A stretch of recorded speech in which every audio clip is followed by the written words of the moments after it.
Hi నమస్తే, welcome to హ్యాపీకాయిన్. నేను మీ రాజీ. ఈ రోజు మన మార్కెట్ గురించి, ట్రేడింగ్ గురించి, దాంట్లో ఉన్న ఫ్యాక్ట్స్ గురించి ఇంకొంచెం ఎక్కువ తెలుసుకోవడానికి మనతో మన స్టూడియోలో ఉన్నారు షాజాదా ఫ్రమ్ మోతిలాల్ ఓస్వాల్ అనమాట. Thank you so much sir coming again to the studio. Hi madam, thank you. Yeah sir నాకు అసలు అంటే మార్కెట్ అనగానే వచ్చింది ఏంటనంటే, అసలు మార్కెట్ ఎప్పుడు పెరుగుతుంది, ఎప్పుడు తగ్గుతుంది, ఐ మీన్ టర్మినాలజీలో చెప్పాలంటే ఎప్పుడు అప్ అవుతుంది, ఎప్పుడు డౌన్ అవుతుంది అన్నది మనం ప్రెడిక్ట్ చేయొచ్చా?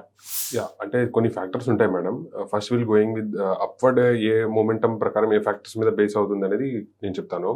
సో జీడిపి కాంట్రిబ్యూషన్ ఎలా ఉంది, company quarter on quarter GDP contribution growth ఎలా ఉంది, అండ్ కంపెనీ యొక్క ఎర్నింగ్స్ పర్ షేర్, ఏవైతే లిస్టెడ్ కంపెనీస్ ఉన్నాయో షేర్ మార్కెట్లో top companies from Nifty 100 to 200 Nifty 200 index నుంచి ఆ కంపెనీస్ యొక్క ఎర్నింగ్స్ పర్ షేర్ ఎలా ఉంది, ఓకే, వాళ్ళ quarterly performance and year performance యొక్క గైడెన్స్ ఎలా ఇస్తున్నారు, మార్జిన్స్ ఎలా ఇంప్రూవ్ అవబోతున్నాయి, ఓకే, అండ్ మనకి గ్లోబల్ ఫ్యాక్టర్స్ నుంచి ఎఫ్ఐఎస్ ఎలా మన ఇండియన్ మార్కెట్ని చూస్తున్నారు, are they are ready to pump the money or dump the money. So ఈ ఫ్యాక్టర్స్ మీద మనం బేస్ చేసుకొని మన మార్కెట్స్ గ్రో అవుతున్నాయా లేదా అనేది మనం ప్రిడిక్ట్ చేసుకోవచ్చు. అండ్ ఇంకోటి ఏంటంటే madam, market Nifty 50 PE price to earnings ratio అనేది బిలో 20 అలా ఉందనుకోండి, it's very attractive ratio to buy more.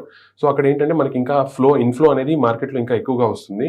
So అక్కడ నుంచి మన మార్కెట్స్ ఇంకా హయ్యర్ సైడ్కి వెళ్ళొచ్చు అనేది వీ కెన్ ప్రిడిక్ట్.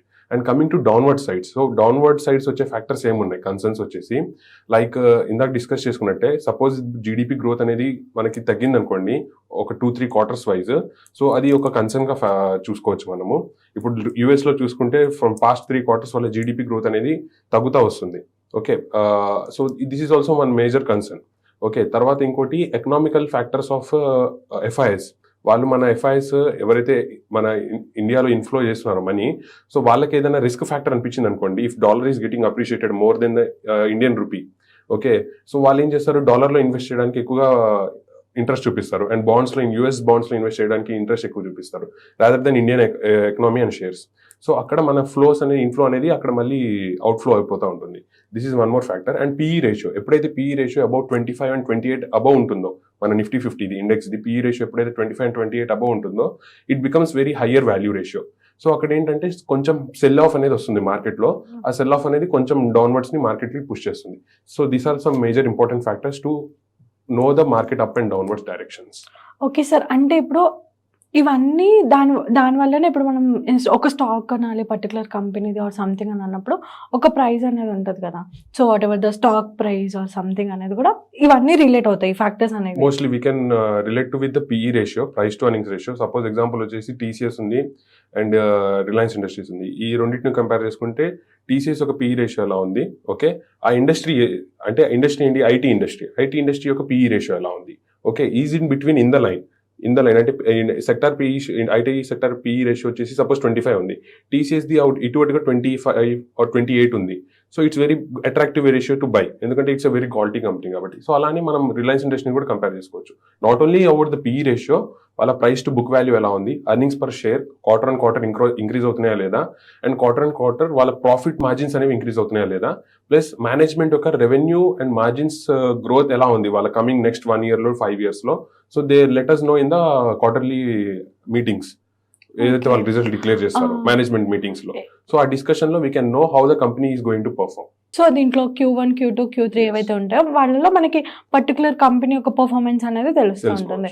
సో అదే సార్, ఇప్పుడు ఫర్ ఎగ్జాంపుల్ జొమాటో ప్రైస్ ఎంత ఉంటుంది అంటే డైలీ చేంజ్ అవ్వడానికి, పెరగడానికి, తగ్గడానికి, so these are the factors అన్నమాట. ఓకే, జొమాటో అంటే నాట్ ఓన్లీ ఇన్ జొమాటో, ఏ షేర్ అయినా పెరుగుతుంది తగ్గుతుంది అంటే ఇవి మేజర్ ఫ్యాక్టర్స్ వచ్చేసి ఉంటాయి, మేజర్ డ్రైవ్ చేసే ఫ్యాక్టర్. బట్ డైలీ పెరగడానికి తగ్గడానికి కారణం వచ్చేసి what we do in the buying and selling. ఎవరైతే బై సెల్ చేస్తూ ఉంటారో, టర్న్ ఓవర్ మేకింగ్ చేస్తూ ఉంటారో, సో ఎఫ్ఐఎస్ బై చేయొచ్చు జొమాటోలో, లేదా డిఐఎస్ సెల్ చేయొచ్చు.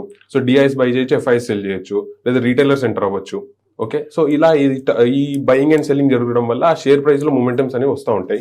బట్ మేజర్ ఫ్యాక్టర్స్ వచ్చేవి డ్రైవ్ చేసేవి ఇవి ఇందాక డిస్కస్ చేసుకున్నట్టు. బట్ డైలీ చేసే ట్రేడింగ్ యాక్టివిటీకి దీనికి సంబంధం అనేది చాలా తక్కువ ఉంటుంది. బట్ మనం ఏది చూసుకోవాలంటే ఫ్యాక్టర్స్ ఏవి డ్రైవ్ చేస్తున్నాయి, మన ఇండియన్ కాంట్రిబ్యూషన్ కి మేజర్ ఫ్యాక్టర్స్ ఏవైతే ఉన్నాయో అవి డ్రైవ్ చేస్తున్న ఫ్యాక్టర్స్ పాజిటివ్ గా ఉన్నాయనుకోండి, మన గ్రోత్ కూడా చాలా పాజిటివ్ గా ఉంది. ఇప్పుడు IMF రిపోర్ట్ వచ్చింది రీసెంట్లీ. సో మనకి 2028 కల్లా will be the third place of the economic. Yeah, so it's very positive sector. So మనకి ఎక్కడో మనము అది 2050 కల్లా అచీవ్ అవుతాం అనుకున్న ఇది 2030 లోపే అవుతున్నాం. So it's very fastest growing economic compare to other things and other contribution sectors.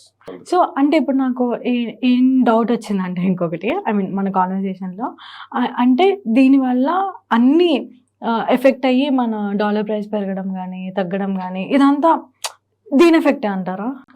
Dollar price కి ఇంటర్లింక్డ్ ఉంటుంది మేడం. సపోజ్ ఇప్పుడు ఎలా అంటే ఇంట్రెస్ట్ రేట్స్ పెంచుతున్నారు, ఫెడ్ హైక్ వాళ్ళు ఏం చేస్తున్నారు, ఇన్ఫ్లేషన్ ని కంట్రోల్ చేయడానికి, రిసెషన్ రాకుండా ఉండడానికి వాళ్ళు ఏం చేస్తున్నారు, ఇంట్రెస్ట్ రేట్ పెంచుతున్నారు. ఇంట్రెస్ట్ రేట్ పెంచినప్పుడు ఏమవుతుందంటే ఏదైతే కామన్ మ్యాన్ దగ్గర ఉండే మనీ అవుతుందో, మనీ ఏదైతే వాళ్ళు స్పెండ్ చేద్దాం అనుకుంటారో వాళ్ళు ఏం ఆలోచిస్తారు, 1-2 సార్లు ఆలోచిస్తారు ఇప్పుడు ఇది పర్చేస్ చేయడం అవసరమా మనకి అని. Okay, when our the interest rates లో, ఇప్పుడు సపోజ్ మీరు ఒక 1 year బ్యాక్ చూసుకుంటే హౌసింగ్ లోన్ వచ్చేసి మనకి 6.5 బిట్వీన్ నుంచి 7% మధ్యలో కూడా దొరికింది. ఇప్పుడు అదే హౌసింగ్ లోన్ వచ్చేసి 8% రేట్ లో వచ్చేస్తుంది. సో ఎందుకు, ఇంట్రెస్ట్ రేట్ హైక్ అవడం వల్ల. సో ఇంట్రెస్ట్ రేట్ హైక్ అయితే ఎవరైతే ఇప్పుడు హౌసింగ్ లోన్ కి వెళ్దాం అనుకుంటారో దే థింక్ టు వెయిట్, ఇప్పుడు ఎందుకు will wait for 2-3 more years, so అప్పుడు ఇంకో బెటర్ రేట్ వస్తున్నప్పుడు వీళ్ళు బై అని. సో ఇలా ఏమవుతుందంటే ఏదైతే లిక్విడిటీ ఉంటుందో మార్కెట్లో దాన్ని కంట్రోల్ చేస్తూ ఉంటుంది. Or not only Fed, RBI కూడా అదే కంట్రోల్ చేస్తూ ఉంటుంది. But we're still going to purchase అనుకున్నాం అనుకోండి, ఆ ఇన్ఫ్లేషన్ అనేది ఇంకా చేయి దాటిపోతుంటుంది. So supply and demand ratio, so whenever the supply and demand ratio miss అవుతుందో, ఇప్పుడు సపోజ్ ఫారెన్ ఇన్వెస్టర్స్ కి మన దగ్గర ఉన్న స్టాక్ మార్కెట్ లో బాగా రిటర్న్ వస్తుంది అనుకుంటే వాళ్ళు ఇన్వెస్ట్ చేయడానికి రెడీగా ఉంటారు. వాళ్ళకి దీనికన్నా బెటర్ రిటర్న్ డాలర్ లో వస్తుంది అనుకోండి, ఎందుకంటే వాళ్ళు మళ్ళీ కరెన్సీని కన్వర్ట్ చేసుకోవాలి. ఓకే, సో ఇక్కడ ఇన్వెస్ట్ చేస్తున్నారు, 80 రూపీస్ దగ్గర ఉంది మేడం డాలర్ వాళ్ళు స్టార్ట్ చేసినప్పుడు. ఓకే, సో వాళ్ళు ఆ 80 రూపీస్ ని కన్వర్ట్ చేసుకొని వస్తారనుకోండి, ఒక 80 రూపీస్ కి జొమాటో వస్తుంది అనుకుందాం. ఓకే, ఎగ్జాంపుల్ గా. సో ఒక షేర్ కొనేసుకున్నారు వాళ్ళు, సడన్ గా డాలర్ ఇంక్రీజ్ అయిపోయింది 2-3 రూపీస్. ఓకే, ఇప్పుడు 83 రూపీస్ 82 మధ్యలో ఉంది. సో వాళ్ళకి ఆ 2 రూపీస్ లాసే కదా. సో వాళ్ళు ఏం చేస్తారు, దే వెయిట్ చేసి ఒక డాలర్ అనేది స్టెబిలైజ్ అయిన తర్వాత, ప్రైస్ స్టాండర్డైజేషన్ వచ్చిన తర్వాత మళ్ళీ, so they come back in to the Indian market again. So దీనివల్ల ఈ ఫ్యాక్టర్స్ ని మనం ఒకటి కన్సిడర్ చేసుకోవాలి.